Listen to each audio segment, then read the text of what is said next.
Coming up on this episode, the Warriors moved to 6-1 with a professional performance against the Washington Wizards on Monday. I'll have all the immediate reactions to the game, which also included the return of superstar guard Stephen Curry.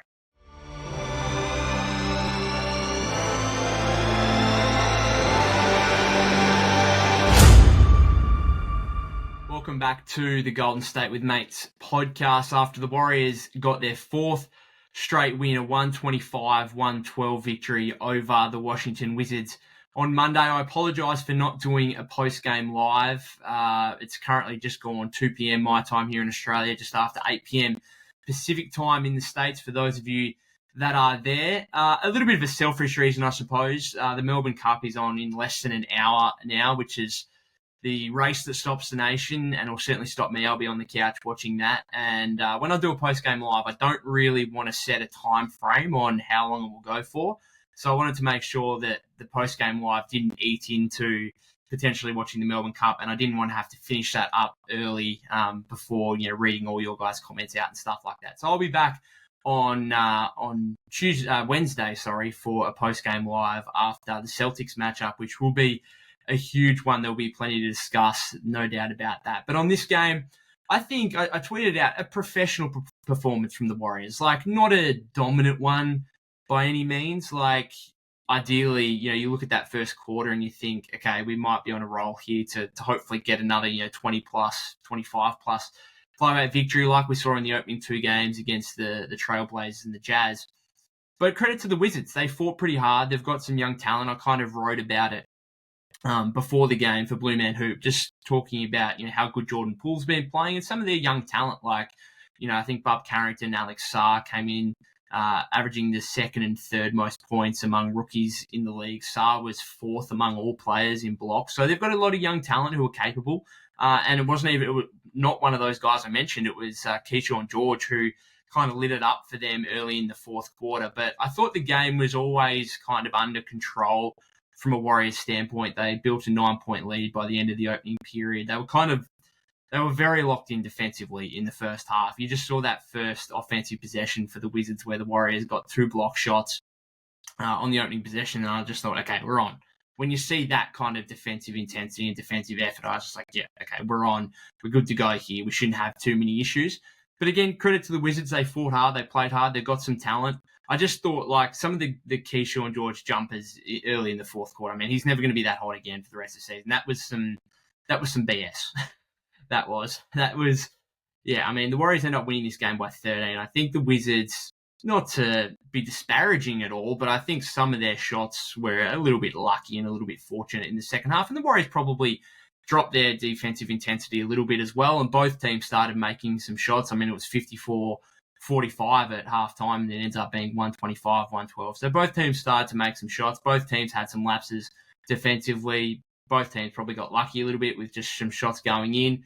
I thought it was a good game and a professional performance again from Golden State, who this is kind of what we're seeing now. And I feel pretty comfortable as a fan knowing that, okay, this team's going to rock up on most occasions and play at a high level and play with great effort. And when they play with great effort, they're just good enough to beat teams like this. And I think in the past, they have, like the past couple of seasons, they have had some issues against, bad teams and allowing bad teams into games and it getting really tough down the stretch and, having to rely on Steph a little bit. And I just never felt that was going to be the case in this game. Now, yeah, Steve had to go back to Steph in the fourth quarter and it wasn't a blowout victory by any means, but I never felt like the result was in doubt. And yes, a couple of those Keyshawn George jumpers, fell in, and it was a 5-point game with, I think, just over 8 minutes left. And you thought, okay, Washington are a chance here. And again, in fairness to the Wizards, they hung around. They never let the lead. I think the lead might have got to 16 at one point in the third quarter, and that was maybe about the highest that it got. And they stuck around and they played pretty well, and they've got some young talent, and they've got a couple of veteran. Poole's really a veteran on this team, and he had an equal game high 24 points. Didn't shoot the ball overly that well. The Warriors started Gary Payton II to try and get him out of rhythm early. JP played okay. I never felt like he got out of control from the Warriors at any point. And then Jonas Valanciunas was huge. Just checking here, he was huge off the bench for them. 16 points, 12 rebounds, 7 assists, a couple of nice feeds from him.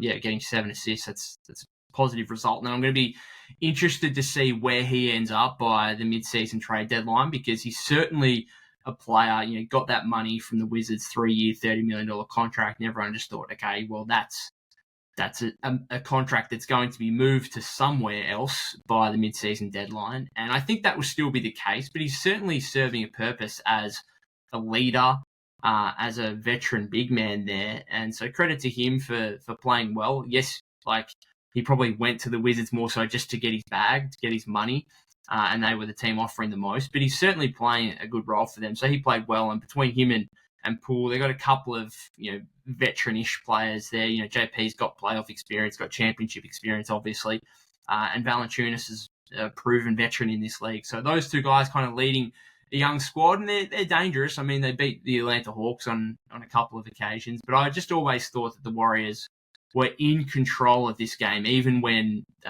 they fell. Well, the margin fell to 5, I should say, early in the fourth quarter. I thought, okay, a couple of these have been from some lucky jump shots, and it is what it is. I always felt like the Warriors were they're just a better team, and I think both teams would say they didn't play at their absolute best. I think you look at the Wizards shooting 23.3% from three-point range, the Warriors only shooting 32.4% from deep. I think both teams would say they didn't play their absolute best, and as a result, the better team overall just won. And won fairly comfortably in the end, albeit it wasn't a blowout.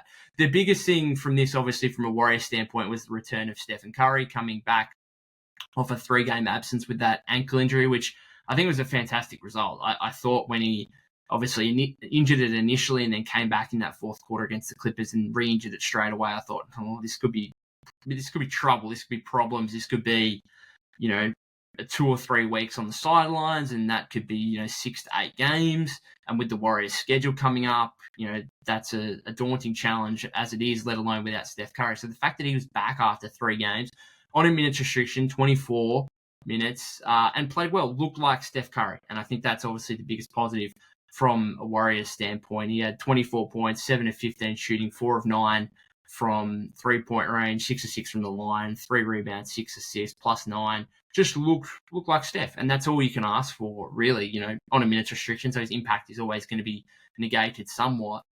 But I just thought it was a positive game for Steph, a positive return. He got through it with no issues by the look of it. So that's again, the major positive out of this one. And he had a couple of highlight plays, the corner 3 at the buzzer where he let his defender fly by on a clever pump fake and then put it up to beat the buzzer and give the Warriors that 54-45 lead at halftime. And then the third quarter, the kind of step back 3 over Johnny Davis, I think it was classic Steph, pretty unguardable. So I think that's certainly the biggest positive from the Warriors, is the fact that Steph was able to come back and look like Steph, albeit in limited minutes, and scored 24 points in 24 minutes. We know who he is, and it's just positive to see that after a 3-game absence. And he's obviously going to be hugely crucial for Golden State in this upcoming 3-game span against. Well, it's the toughest 3-game slate you could possibly have. I don't think there is a more difficult 3-game schedule you could have than at Boston, at Cleveland, at Oklahoma City. They are arguably the 3 best teams in the league right now. Now you could also put the Warriors in that bracket, but those 3 teams I think are going to be a combined 21-1 from 22 combined games over the course of the season to start off here. So that's going to be hugely challenging, even with Steph. And the Warriors, it's going to be interesting to see how they manage his minutes over the next couple of games as well. Is he going to be on a minutes restriction in Boston? Like, what happens if he's testing that minutes restriction late in the game and it's a close ball game, and do you extend that a few minutes to try and get the win in Boston? I don't know. We'll wait and see. But again, just a major positive that Steph was able to come back. But it was more of the same from what we've seen over the first 6 games of the season. Now 7 is just a team-orientated performance. 6 players in double figures. Draymond, I think, was probably the player of the game in this one. He was just so efficient. 18 points, 5 of 7 shooting, 3 of 4 from 3-point range. Got to the line 7 times as well. Had 8 rebounds, 5 assists. Just did a little bit of everything. Defensively, good, not as, impactful as what he's been in other games earlier, especially when he was guarding Zion in that second game against the Pels. But just a really good Draymond performance. And I think outside that Clippers game where he just didn't seem engaged or active whatsoever, I think you've got to be really impressed with how Draymond started this season, because he's been excellent. And, when you get to this age, 34 years old, there are question marks on whether you can still be the same guy. And I don't think Draymond's ever going to get back to being an all-star necessarily. But, I mean, could he be in the conversation based on the first 7 games of the season? Maybe. We'll see if it can continue. He's certainly had a strong start. And I think he, not necessarily the all-star selection, but maybe all first team defense. Let me get that right. All defensive first team is probably the more likely award that he would like to get on rather than the all-star team. I think all defensive first team might be what Draymond's after this season, and it has to play with 65 games to get there, which is could be a challenge if there's a little injury here or there, or touch wood, there's no suspensions or anything like that go on. But he's certainly going to be in the running for that, you'd imagine, based on how he's started the season. Another fantastic performance from him. Kuminga, third straight performance off the bench, which was really positive. So plays just over 25 minutes. So he's seeing more playing time off the bench than what he was as a starter. 7 of 15 shooting, only went 1 of 4 from the free throw line, which is an area that he needs to ideally improve. Missed his 2 threes, 6 rebounds, including 3 on the offensive end, 2 rebounds, 2 assists, 6 rebounds, 2 assists, I should say. And one of those assists was a Steph corner 3 in the third quarter, which I thought was a great find, and displayed some maturity and growth from JK, that he was able to make that read and find a wide open Steph Curry, which is the best possible shot the Warriors can get.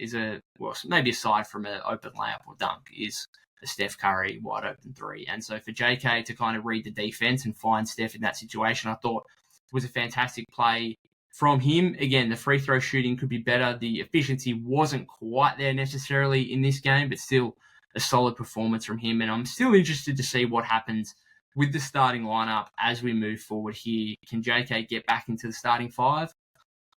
I don't know. I'd be tempted to try it. Particularly against Boston, who are quite a big team, obviously, with the kind of front court of Tatum, Brown, I suppose they're not as big as what they are generally because Porzingis is out.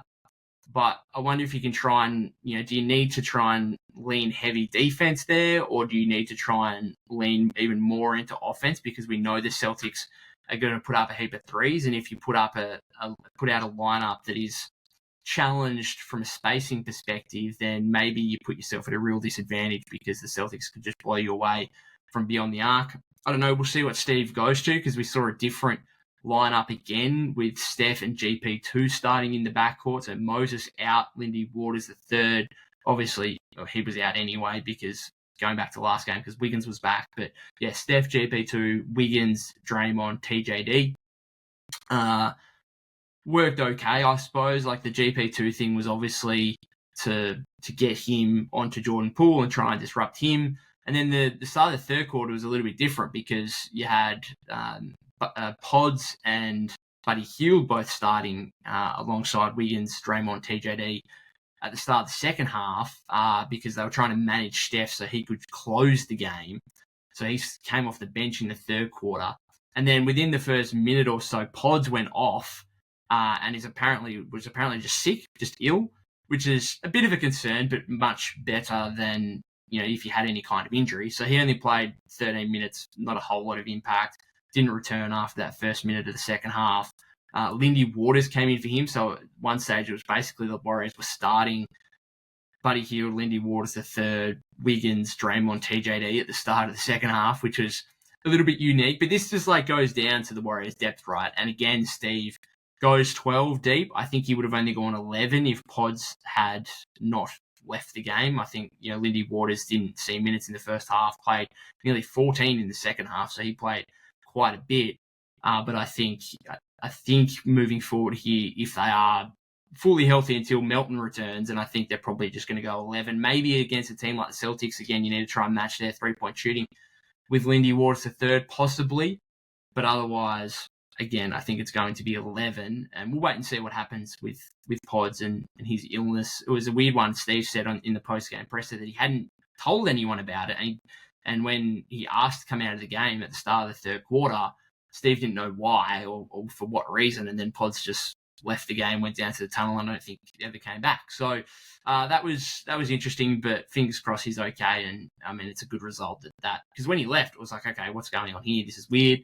And it's a good result that he's just sick and there doesn't sound like there's any injury there, which because that would have been a big issue for the Warriors, particularly ahead of these next 3 games. If Pods had any kind of injury, was out for a little bit, and then he's your backup point guard, and you still want to have Steph on a minutes restriction, then again, you're leaning into kind of Draymond, Kyle Anderson as your point forward options, doing a lot of the ball handling and playmaking duty. So interesting there to see what the Warriors do with the starters and the rotation moving forward. But Kuminga, this is 3 straight games now off the 4 straight games, I should say, 4 straight games off the bench that have been really positive. That have been all 15 plus points. And I just think, again, going back to what I spoke about in the last post-game live following that Rockets win, I think just the mindset difference here from him in terms of getting downhill to the rim, attacking rather than settling for jumpers. I think that's been important. And again, a lot of these lineups are still, I mean, Steve was really in his bag with some of these lineups.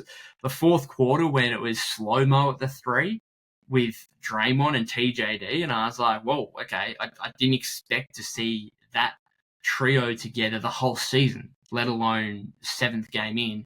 And I think at that point, he was really trying to lean heavy on defense there, and he had Buddy Hield, and I think Waters might have been out there as well for a period to try and give them the shooting that trio obviously lacked, and it probably helped, nip the Wizards' comeback in the bud a little bit after they got back to that 5-point differential. So. Yeah, I mean, a professional performance from Golden State going through here. Again, they didn't shoot the ball overly well. Played pretty well offensively in the second half. A couple of times the Wizards were kind of asleep, but yeah, a good performance. I thought TJD was eating a lot early. Able to Steph drawing Alex Sarr out, and TJD slipping to the rim or TJD pushing hard in transition. I thought he was impressive. 12 points. 6 of 11, missed a couple at the rim that he probably would have liked to have back. He obviously had that big jam on Alex Sarr, which was maybe a welcome to the league moment. I was surprised he tried it. Alex Sarr's been a good shot blocker so far, but TJD, generally doesn't have too much, isn't afraid too much when he's going to the rim against any shot blocker. We saw what he did to Wemby last season, but he had a strong performance. Wiggs was the only one that didn't have it really in this game. 1 of 9 shooting, 18 minutes, 0 of 6 from 3.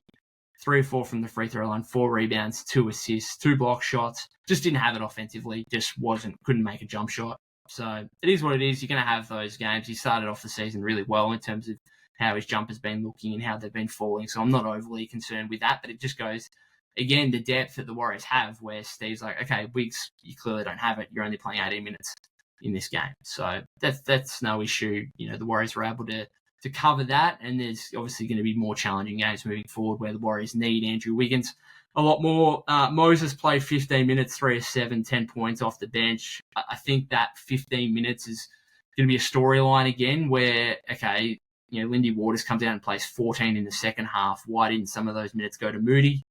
I think that's a question mark. Just a side note on him, The Athletic reported earlier today that he's got $500,000 in each season in unlikely incentives on his new contract. So now it's 3 years, 39, but on that average of $13 million a year, it's an average of $500,000 per season that is in unlikely incentives, which is tied to minutes played, which is quite ironic given the storyline around his role and lack of playing time over the first 3 seasons. You've also got true shooting percentage over 60. He needs to hit that. And the other one is, I've forgotten. What was the other one? I'm just checking this up now. Sorry, on the run.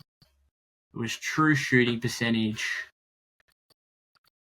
minutes played, and the 3-point attempts. It was 9 3-point attempts per 100 possessions. So I always find it fascinating the different wrinkles to these contracts and whatever else. But just a side note there on Moses, doesn't mean too much, but it's interesting nonetheless.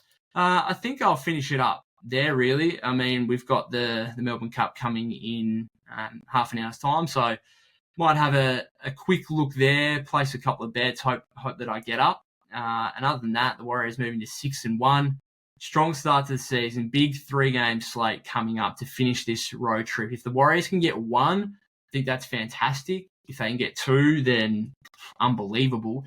But the fact they're able to win these first 2 games against the Rockets and Wizards, I think that gives them some leeway here to, okay, if they go 0-3, then it's not the end of the world because they'll still be 6-4, right? And I think that's why these first 2 games of the road trip were so important, because it's like, okay, you can afford to drop a couple here, which you're going to be expected to be. They will be underdogs in all these 3 games. So if you lose all 3, like, so be it, you're 6-4, you're still around the mark. There's been some actually good results, just going to a few of the results also today. There's been some good results for the Warriors, with the Lakers losing in Detroit. Pistons have been kind of pesky so far this season. They're playing actually quite well. Kate Cunningham seems to have taken a big leap.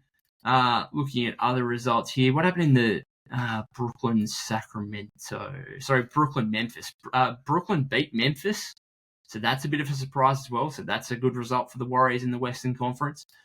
Sacramento currently playing against Miami, and they are currently down one with 2 minutes to go. Miami 102-101.